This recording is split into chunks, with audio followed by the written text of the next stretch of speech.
There is a lot to talk about. We have a new venture season, updates to Horde mode, and we've got the daily stuff. So because this is actually going to be a proper update video with a home base report, yeah, Epic actually gave us information. I'm going to be covering all of that today. The only daily thing I'm going to mention are the V-Bucks, because you guys like to run these missions while the rest of the video plays on, so go get some easy V-Bucks in the 28 zone in Plankerton, and then after this video is done, we have some time to prepare yourself and a team.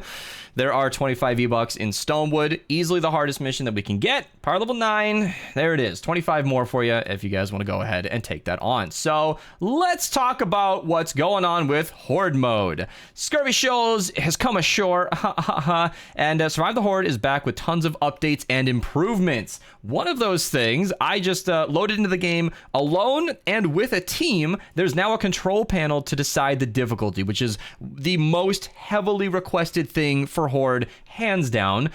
You do have to complete challenge 1, and then 2, and then 3, and then 4, and then 5. So you're gonna have to run it 5 times to scale up the difficulty, but I'm sure there will be rewards all along the way, so it's not too big of a deal. But the map update has happened, where Archer detailed this in a tweet. We now have an entirely new amplifier. If you guys remember the old Horde mode, we had a location over here, and over here, and then this whole section of the map was just kind of, let me make that bigger, there we go. This whole section of the map, can I get that? Whatever. This whole section was just kind of ignored, and Archer went into the map before the actual season launched, and it seems like this area is actually harder to defend, and I'm sure there are going to be minor tweaks all throughout the map. I know he was detailing those a while ago, and I'm definitely going to be running Horde mode on stream, link down below, and I'll be posting a video of our first run as well, so stay tuned on YouTube for that. But continuing on with the update here, the wave updates have happened. So let me just mention this as well. Because of the new location, the gnome rave has moved. So we're gonna have to go and find that as well. But we've updated the balance and order of waves in Survive the Horde and added some new ones for you to discover, which means I think down here, the challenge weeks, or we actually have new waves. Because before I think it was like 15 waves. So we'll see what that's like now. Without playing in game, I won't really know. And then, of course, as the wave difficulty increases, you'll have less and less time between waves. Before, we had like 2.5 minutes between waves, which was more than enough. We spent 30 of like, I remember editing my Horde videos to cut out the downtime in between waves, and it was like 30 of the 50-minute runs.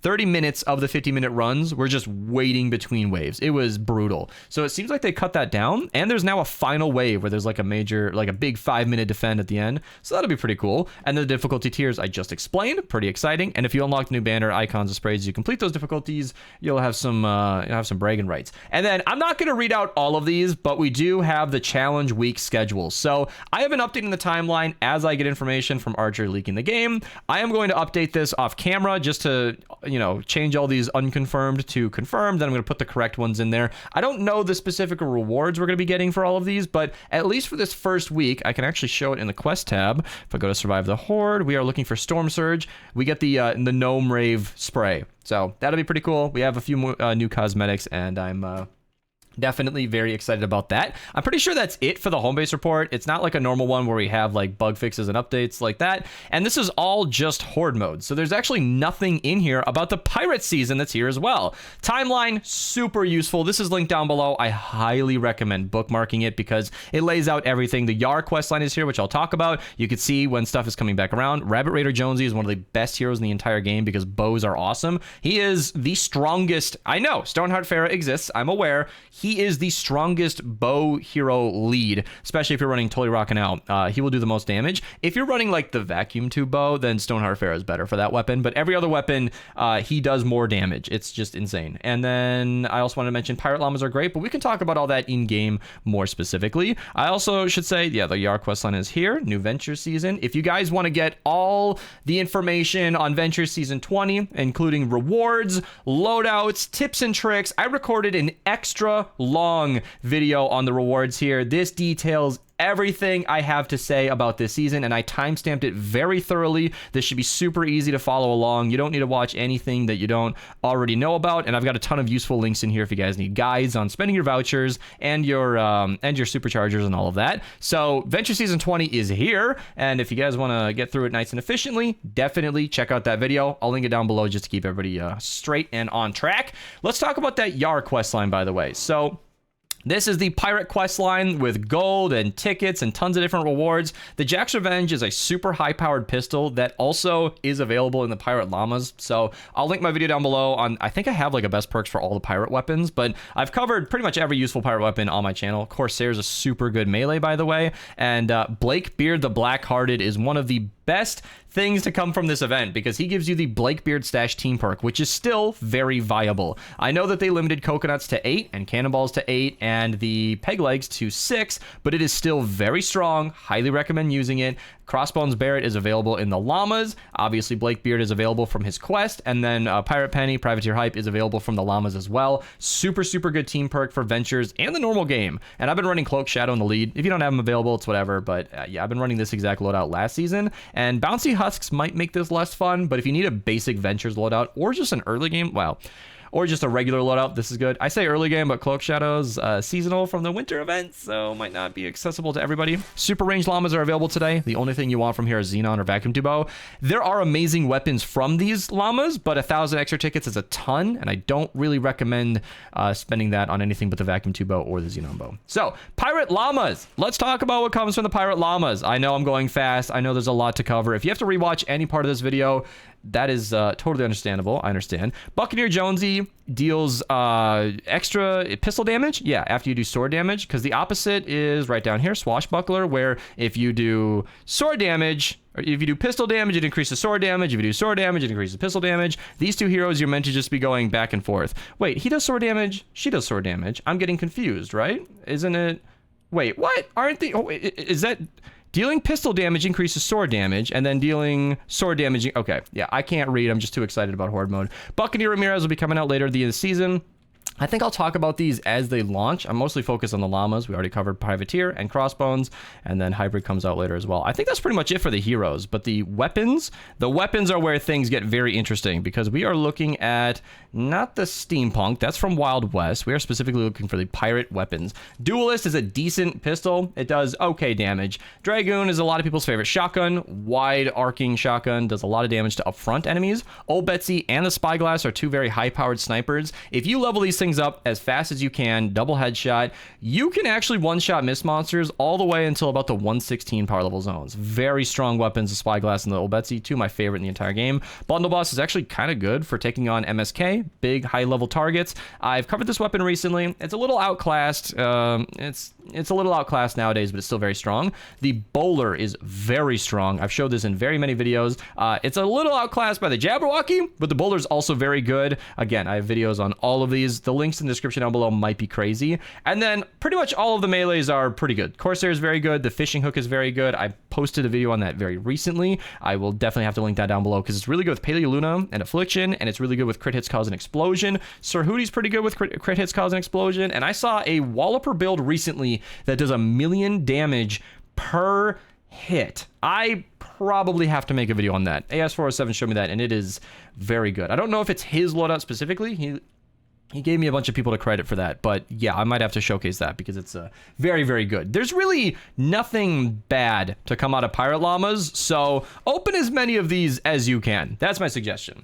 In the event shop, we got Miss Bunny Penny. She is a lot of people's favorite character for not her ability. Plasma Pulse energy cost is whatever. Hero loadout, I am so happy to pick up. I have to grab this every single time I see it. For those of you who did the safe cracking quest, you have that 10,000 gold ready to go.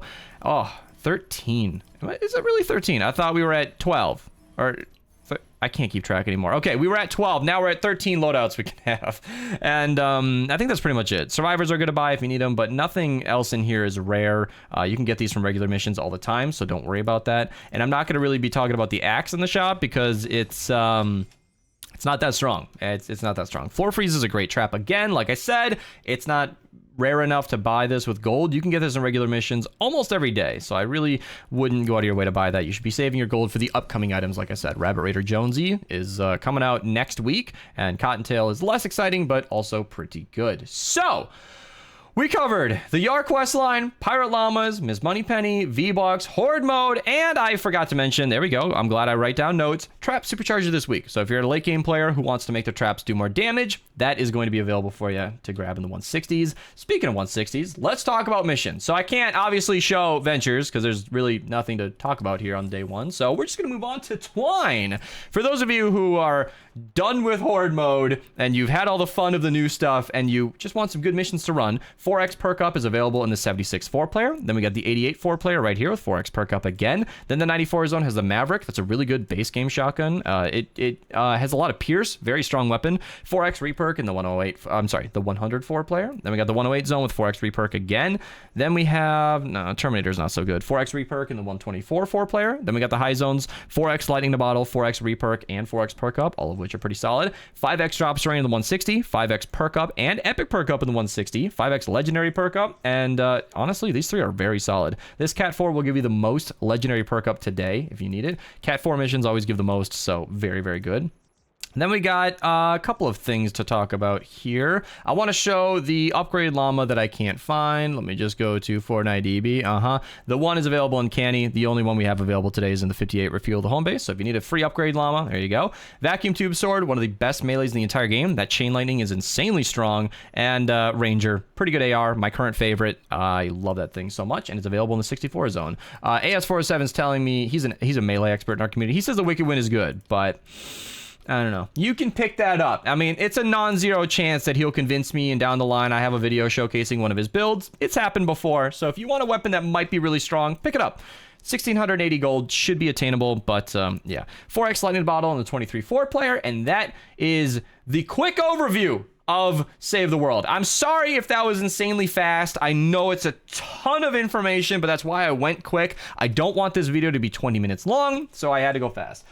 As for Battle Royale, there's really nothing new. Otherwise, I would have started over here. If you do end up picking up anything, feel free to use code Mista at your checkout. I'll get 5% of your purchase in real life, US dollars, and then I can like spend that on food to feed myself like I did today. Chick-fil-A seems to be my go-to right now. And that's no further cost to you guys, so it's a great way to support me. And if you want to be featured on the channel when you're supporting me, go ahead and ping me in the Discord. Cheapest skin I've ever bought. Yeah, what was that with the bundle cost? 200. Yeah, when you've got every other item in the set and the bundle's just handing you stuff for free, that makes sense. If you think you're gonna use the skin, that makes sense. Broke my rule again about not buying.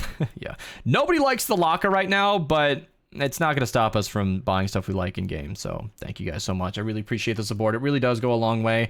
And yeah, that's it for everything there is to cover now. I am gonna go ahead and play the event. I'm gonna go have some fun. And hopefully I'll see you guys there, or if not, definitely check out the, is that Harry Potter? Definitely check out the Horde mode videos. They'll be going up on the channel. I'll probably make a playlist for it, so they're easy to find.